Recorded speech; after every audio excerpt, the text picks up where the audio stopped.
Buen día, licenciada. Este día mis compañeros Mélida Canales, Diego García, Pablo Guifarro, Kevin Moreno, Lisbeth Romero, Carla Vieras y mi persona, Melisa Ponce, vamos a hablar de uno de los enfoques importantes para poder hacer un análisis político, y este es el enfoque histórico-sociológico. ¿En qué consiste el enfoque histórico-sociológico? Este enfoque compara los hechos ocurridos de la vida humana en la comunidad. Se estudia para que a lo largo del tiempo sea posible explicar las conductas humanas en la sociedad y los efectos de otros fenómenos en ella. Por ejemplo, los efectos económicos, políticos o culturales. Esto a través de las ventajas del método comparativo, ya que es una forma de generar o refutar teorías e hipótesis que utiliza comparaciones basadas en procedimientos análogos a los del método científico. El enfoque histórico-sociológico se caracteriza por considerar a la historia como la maestra de la vida, ya que mediante ella pueden analizarse ciertos acontecimientos sociales y así de esa manera estudiarlos para poder determinar las causas de ellos. También en este enfoque se compara reinos con otros, es decir, un sistema político con otros, en donde se evalúan y estudian los acontecimientos históricos. De igual forma, en que se analiza la conducta observada por los grupos sociales en los diferentes ambientes políticos que han existido a lo largo de la historia. Este enfoque es más metódico, ya que manifiesta su interés con evidencias reales y empíricas, puesto que su fin es proporcionarle al ciudadano una vida conveniente dentro del sistema político. Así como también este enfoque se caracteriza por tener diferentes supuestos y reglas. Se conocen 5 supuestos. Cabe destacar que los primeros 3 son los más comunes. Primer supuesto. En él se necesita diferenciar la argumentación filosófica de la argumentación basada en hechos observables. En el segundo supuesto se puede identificar la variable de la vida política de los pueblos. En el tercer supuesto se comparan las experiencias históricas de los grupos sociales similares, para así lograr una mejor comprensión de la razón de los acontecimientos. En el cuarto supuesto se examina la dinámica del conjunto social y no la de los miembros que lo componen. Y por último, en el quinto supuesto, se cree que mediante el análisis de los hechos vividos puede descubrirse la razón de los diversos triunfos y fracasos. El enfoque también posee reglas, las cuales son 3. La primera establece que para llegar a las conclusiones válidas es necesaria la verificación empírica, mientras que la segunda regla nos dice que como una fuente recurrente de los datos empíricos es obligatorio recurrir a experiencias históricas. Y por último, la tercera regla cree que es necesario comparar la unidad escogida para el estudio con otras similares. Y como última característica tenemos a los autores, los cuales poseen diversas concepciones de lo que es el enfoque histórico-sociológico.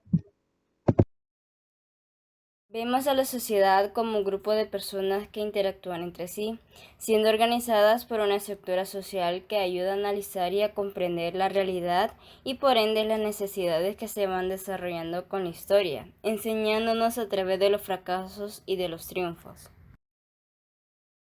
Muy buenos días, licenciada y compañeros. Mi nombre es Alexandra Romero y les compartiré las ventajas y desventajas del enfoque histórico-sociológico, el cual descubre las ventajas del método comparativo, el cual es una forma de generar, refutar teorías e hipótesis que utiliza comparaciones basadas en procedimientos análogos a los del método científico.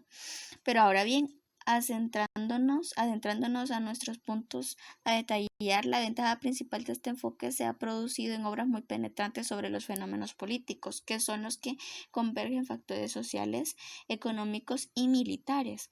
Los méritos de dichas obras se deben más a la agudeza intelectual de los autores, que a las propias virtudes del enfoque, ya que este no cuenta con una estructura específica. Entonces los autores lo adhieren y lo ejecutan conforme a su manera.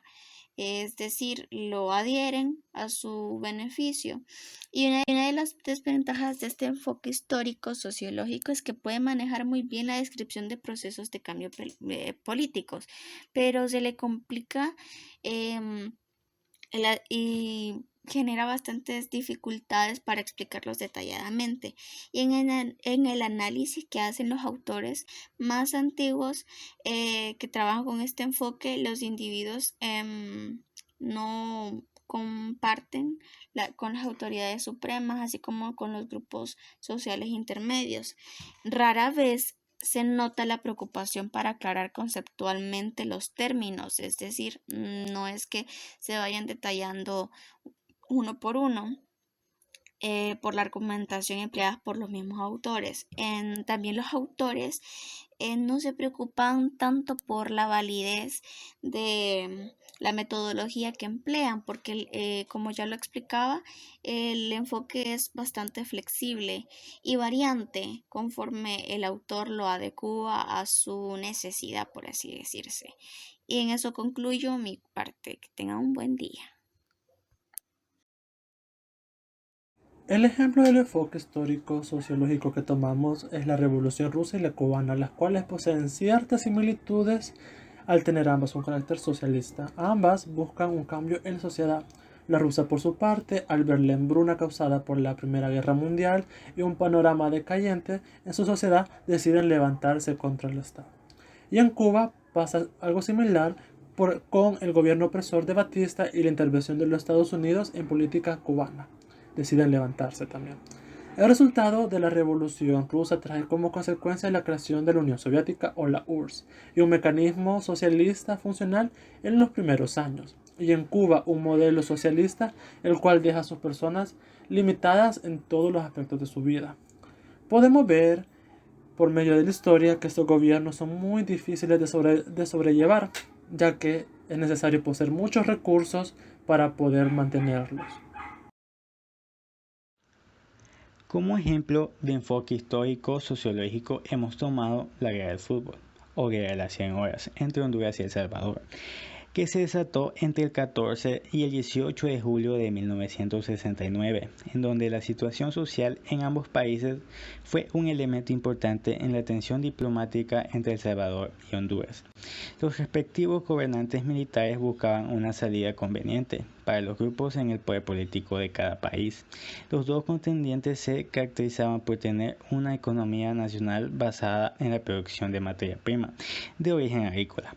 Al ser muy escaso el poderío de la industria y el sector servicios de ambas economías, una gran parte de la población de los dos países estaba formada por campesinos sin tierras, quienes trabajaban como jornaleros en fincas de grandes terratenientes. El Salvador enfrentaba un problema de densidad poblacional, mientras que Honduras, con un territorio amplio, ofrecía muchas oportunidades de empleo, por lo que se convertía en un lugar donde los salvadoreños podían emigrar. Pero en 1969 la situación cambió en Honduras y los grandes terratenientes hondureños también experimentaron la presión social de tener grandes masas de jornaleros sin tierras que podían ser fuentes de revueltas contra el gobierno. Y el resultado de la gran emigración de salvadoreños a Honduras provocó que Honduras decidiera redistribuir la tierra a campesinos hondureños, para lo cual expulsaron a los campesinos salvadoreños que habían vivido ahí durante varias generaciones. Esto generó una persecución de salvadoreños en Honduras y un proceso masivo de campesinos a El Salvador. Dicho suceso se cree que fue la causa principal de la guerra de las 100 horas. De acuerdo con lo anteriormente mencionado, podemos ver cómo ambos países con similitudes como lo puede ser su economía, la cual estaba basada en la producción de materia prima de origen agrícola, estaban pasando situaciones muy similares como enfrentar tener grandes cantidades de jornaleros sin tierras en las cuales poder trabajar. Bien, licenciada, mi nombre es Pablo Ifarro y en este momento daré a conocer un poco más sobre otro elemento relevante, que es el método comparativo, destacando su importancia para el enfoque sociológico histórico. El método comparativo se presenta como el método por excelencia elegido en la actualidad por los sociólogos. Fue utilizado por primera vez por los sociólogos evolucionistas. Consiste enteramente en el establecimiento de conexiones causales En las ciencias naturales, una hipótesis se comprueba por medio de la experimentación, algo imposible de hacer por la misma naturaleza de la fenomenología, por lo que se recurre a la experimentación indirecta o método comparativo.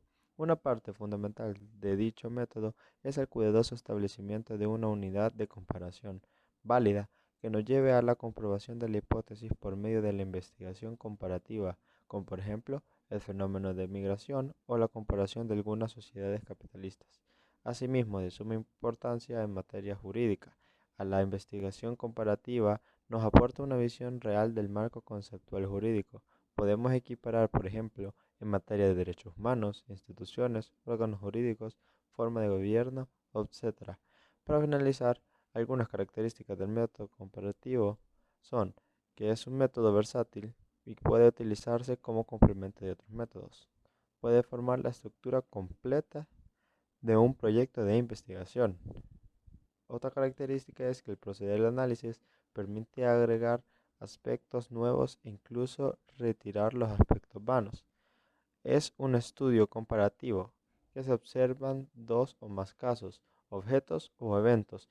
En base del objeto del estudio, se deciden los aspectos, características, tributos interesantes a observar y registrar para cada caso.